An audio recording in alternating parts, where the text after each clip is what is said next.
So our next speaker is Dr. Jeanette Whitaker, who is the Principal Scientist in Soils and Land Use for the UK Centre of Ecology and Hydrology. So Jeanette, if you'd like to come and give us your presentation on biomass crops for multiple benefits and end uses. There we go. Thanks very much, and thanks to Lydia for the invite to talk to you today. So today I'm going to talk about biomass crops, their benefits and the end uses. Why should we be interested in biomass crops as part of our agricultural system? I'm going to talk about a project called Biomass Connect, which I lead with all the partners along the bottom of the slide there. But first, before I get onto the specific project which I'm leading, I'm going to talk a bit more broadly about these biomass crops, just to introduce them to you if you're not clear on what on earth I'm talking about. So biomass crops are mainly perennial crops. They fall into a few different groups. So on the left, we have woody crops such as willow, eucalyptus, alder, black locust, and poplar. These can be grown as short rotation coppice on a 2 to 3 year harvest cycle, or as short rotation forestry, a bit more widely spaced and on a longer rotation. On the right, we have our perennial grasses and herbaceous forbs. Perennial grasses such as miscanthus, switchgrass and reed canary grass, herbaceous forbs such as cedar and silphium, and hemp, which you've also heard a lot about today. And so these are the crops when I'm thinking about biomass crops and in the work I do that we're considering and looking at the sustainability, the environmental benefits and the value of them. And so I've started to bring together information on the types of end uses. What are these crops being used for now? And if you've got anything to add to my lists, I'd be really glad to hear your ideas. So the primary use in most people's minds around biomass crops is energy. They can be used in the form of bales, chips or pellets for commercial power, in Drax power station, in straw-fired power stations, in CHP plants, for domestic heating, for anaerobic digestion, and also into things like paper pulp and animal bedding. And these products are really using the whole of the biomass in a fairly unprocessed form. And these are things that are already out there on the market. So you can buy equine bedding of miscanthus. You can see miscanthus bales being burnt in power stations, willow chips being used in CHP plants. We've also then got a further kind of range of products which are slightly processed in a quite simple way. So you can buy willow compost for your garden. Animal fodder, there are a number of zoos around the UK which have their own willow plantations, which they use for feeding zebras and various animals that my colleague Kevin Lindegaard is involved in. And then we get onto the more products. So things like the construction materials, concrete replacement materials, cosmetics and skincare. And many of these are in fairly early stages of commercialisation. And I know you're going to hear more detail on some of these this afternoon.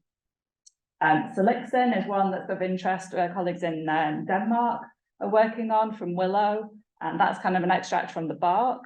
And they're looking to use that in hand creams, cosmetics. It's also got potentially medical applications. And so there's a whole range of products which can add value to willow. So it's not just about chipping it and burning it, but actually creating more value for the grower and for the companies involved.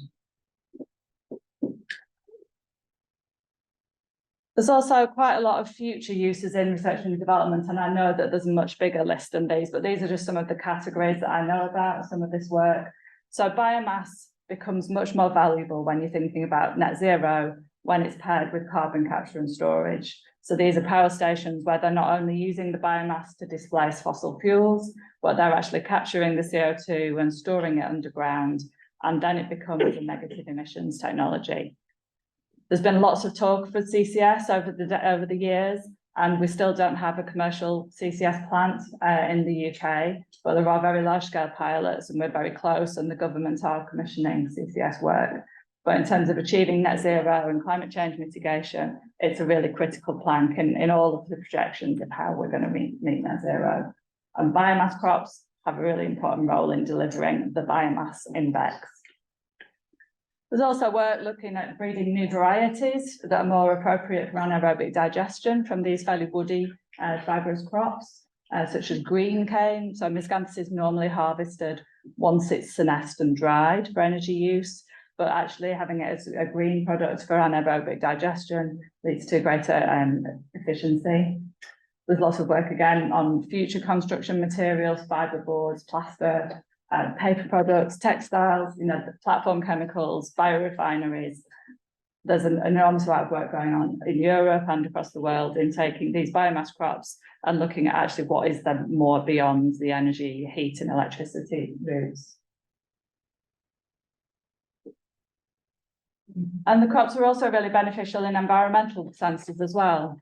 So these crops are highly productive. They're quite tolerant of poor soils, of contaminated and degraded soils. And so they can actually be grown to restore and phytoremediate contaminated sites to improve soil health. They're already used for riverbank stabilization, both in producing live willow to stabilize banks, as erosion control, leaky dams to help with flood mitigation, and planted as buffer strips.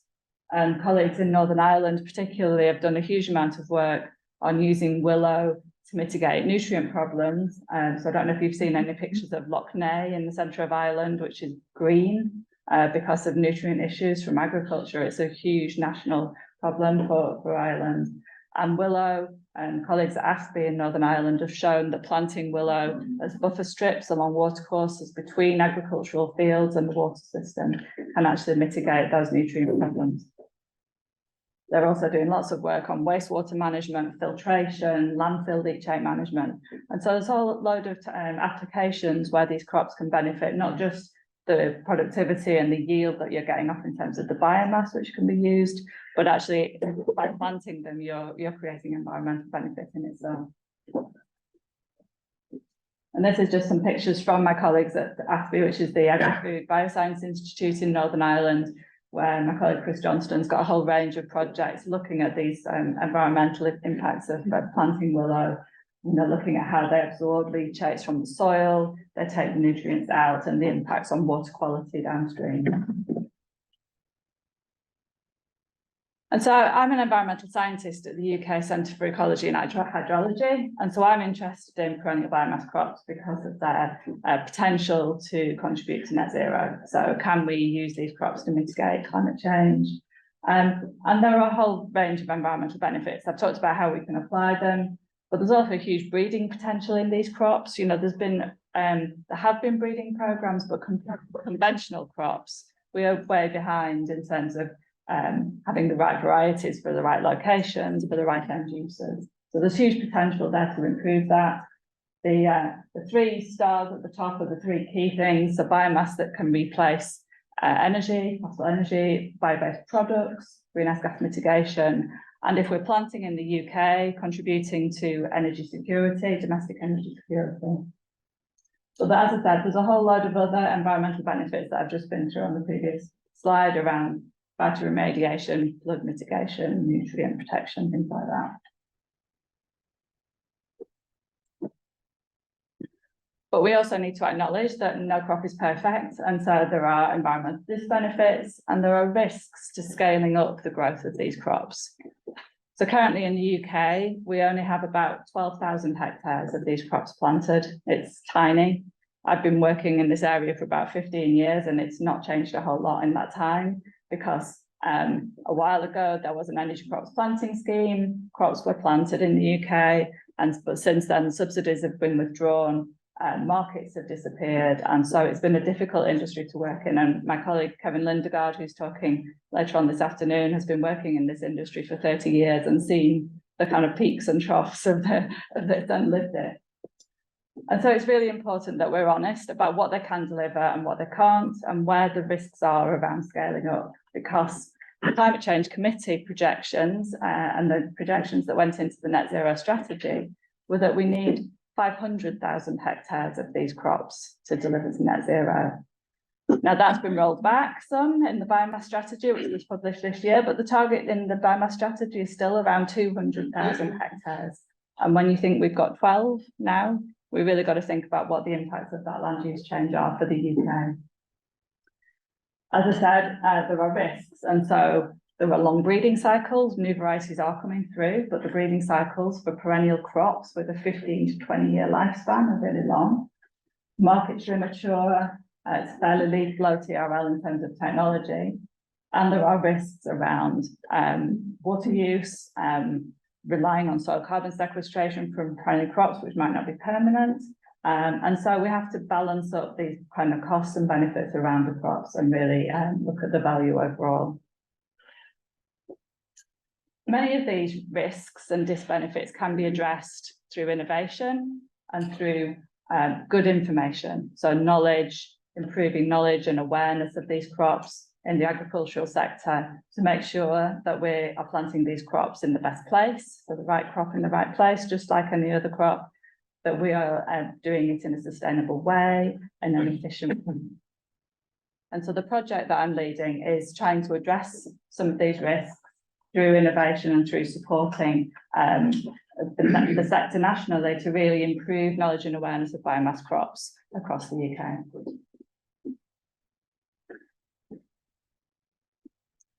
So Biomass Connect was funded 18 months ago. It's part of the UK government's Biomass Feedstock Innovation Programme, a £36 million programme overall. And Biomass Connect is the kind of core project of this. It's a hub that connects the 11 other innovation projects that are supported through the programme. The overall ambition of the programme, which is funded by the Department for Energy and Security and Net Zero, is to increase the production of sustainable UK biomass feedstocks. So to increase the amount we grow and to do it in a sustainable way through innovation and through increasing knowledge and awareness. Our project, which I'm delivering alongside all these partners along the bottom, is to actually create 8 physical demonstration sites across the UK. So these are sites where future growers can go, can see a whole range of different biomass crops, talk to experts about the challenges, the barriers, and the benefits of taking these crops on into farms, and really learn about the crops. But in addition to the physical sites, we're also creating an online hub. So this is the source of information that you can go to through our website, biomassconnect.org, where there's a whole load of technical articles and fact sheets of what's on for the biomass sector. And we're also running a whole range of demonstration events across these 8 hub sites across the UK over the next couple of years. The goal of all this is really to generate information on biomass crops. So we're growing crops across the UK to really understand how different crops perform in different places, to increase awareness, and also to really support innovation around the cultivation of these crops. So I mentioned that as well as Biomass Connect in itself, we're also supporting these 11 innovation projects, which are on the screen. And so all the companies involved are in the logos to the side. And you'll hear this afternoon about EnviroCrops, which my colleague Kevin Lindegaard from Crops for Energy is going to present details on. The innovation crops cover a kind of variety of categories of innovation, from breeding platforms to develop new crop varieties for biomass crops, which are more resilient to climate, pests and diseases, or more appropriate for different parts of the UK. Decision support tools and spatial tools to help farmers decide what's the right crop to grow in their context. Crop monitoring and data capture, on-farm pelletization technologies. And then there are a couple of projects which are outside the perennial biomass crops remit, which are around semi-wild biomass harvesting of heather and a marine algae biomass production called Sea Grown, which is off the East Yorkshire coast. And so in Biomass Connect, we're trying to bring these projects together to really help them, not commercialise because that's within their projects, but really promote what they're doing and help them bring them together as a cohesive sector to help the growth of the biomass sector for the UK. So I'm just going to spend the last few slides just telling you what we've been up to in Biomass Connect. So as I said, we were funded 18 months ago. We've had a very busy 18 months and particularly a very challenging year this year. So we have created 8 hub sites across the 4 nations of the UK. So 2 in Scotland, Wales, Northern Ireland, and 4 in England. And these are the locations on the map. and the partners in the table on the left. So we're supported by Rothamsted Research, Agri-Food Bioscience Institute, Aberystwyth University and Scotland's Rural College as the key academic partners, and then Newcastle, NIAB, Headley Hall near Tadcaster, and BioGlobal Industries down in Buckinghamshire. And so in the main, they're academic organisations, university farms, institute farms, but we do have industry participants as well. At each of these sites, we've planted all of the crops on the right-hand side in demonstration blocks. And so different sizes of crops for the more advanced crops like willow and miscanthus, which are more widely known and grown, smaller demo blocks of some of the smaller more niche crops like switchgrass or black locust. And so I'm just going to show you one of the sites just to show you what the sites look like, but also just to mention that at each of these locations, or actually at 5 of these locations, in addition to the demonstration blocks, we've also established variety trials for willow and miscanthus. These multi-site variety trials are really important for these crops, and we haven't had them in this kind of format before. So for willow, we've taken breeding output from all of the breeding programs for willow in the UK and in Sweden, which are the main nations. We've got 30 different willow varieties growing against each other in replicated trials to really show in the 5 locations around the UK how different varieties perform, so that as a grower, you can pick the best mix for your location. And the same for with miscanthus. We've got trials that are running this year and next year. So it's a really substantial resource for the sector, which other crops would take for granted. You would take for granted if you have information on obviously grape varieties or wheat or whatever it is. It's just normal, isn't it? But it's not normal for these crops because it's still such a new industry. And so this is the site in Northern Ireland, FB. So just to give you a picture, this was before it all went in. And so as you can see, a whole load of blocks, different crops growing across the site. Nice wide avenues around them so that we can get in to do the harvesting and maintenance of the crops. These are quite complex trials, but you can see we've got larger blocks, half-hectare blocks for the miscanthus and willow, because these are the crops that are most widely grown. And then these smaller demo blocks of the other species, such as short rotation forestry poplar, eucalyptus, switchgrass, cedar, and these kind of things. And so it gives a really great resource to take people around so they can actually stand in the field and look at the crops and talk to the experts and share. We share our knowledge. People ask questions, and we've already been doing 6 of these demo events at different sites already this year, and we're really growing the audience. But getting to 8 planted sites with 10 different crops, as a few people have lost quite a lot of hair this summer, you can imagine, drought in spring, floods later on in the year. It's been challenging climatic conditions, and actually just collating, procuring planting material from 19 different suppliers across Europe, storing the material correctly, getting it to the right place for the right planting time has been a huge undertaking led by my colleague Will McAlpine at Rothamsted Research. But the good news is we planted over 250,000 plants this year across the sites, and most things are growing well in most places.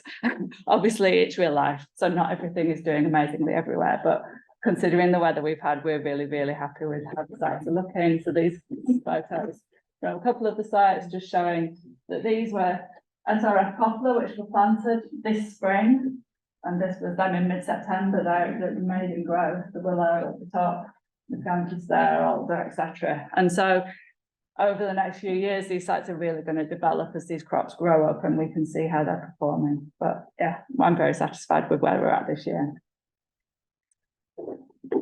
So in addition to all of that hard work, we've also got a beautiful website. The information on the website is increasing all the time, lots of fact sheets and technical articles. As I say, what's on, event programs for ourselves, but also events that are going on in the wider sector. So please go to our website, and we also have a newsletter sign up. It's only 4 times a year, Kevin? Yeah, my colleague Kevin does the newsletter and leads the webinars. And so you won't get spammed with a huge amount of information, but the quarterly newsletter is a really good source of information. We've also got Whatever Your Poison for social media, we're there. So if you like YouTube, we've got videos from the demo sites, for example, LinkedIn, etc. As I said, we've run a range of demonstrations already. Obviously, the crops are still quite small at the moment, but we've had lots of questions and participation from government, from students, from growers, from local people interested. So we're getting a huge range of audiences. And the demo events will continue for the next 18 months. And my colleague Kevin is also running a webinar program through the winter. So these are one a month over the winter, so 4 webinars. The next 2 are on the screen there with some QR codes if you're interested to sign up. And the videos of the webinars also go on to our website. So if you're not available at that moment, you could also catch up on them later on. So please take a look at that. Each one is a couple of speakers chaired by Kevin and on a particular topic. So these 2 are around water management. So this is Chris Johnston, who I was talking about, who's doing all the wastewater stuff, and looking at interesting alternative species in the later one. I think I'm just about there. There you go. So yeah, the website on the below, and please, any questions, let me know. Thank you.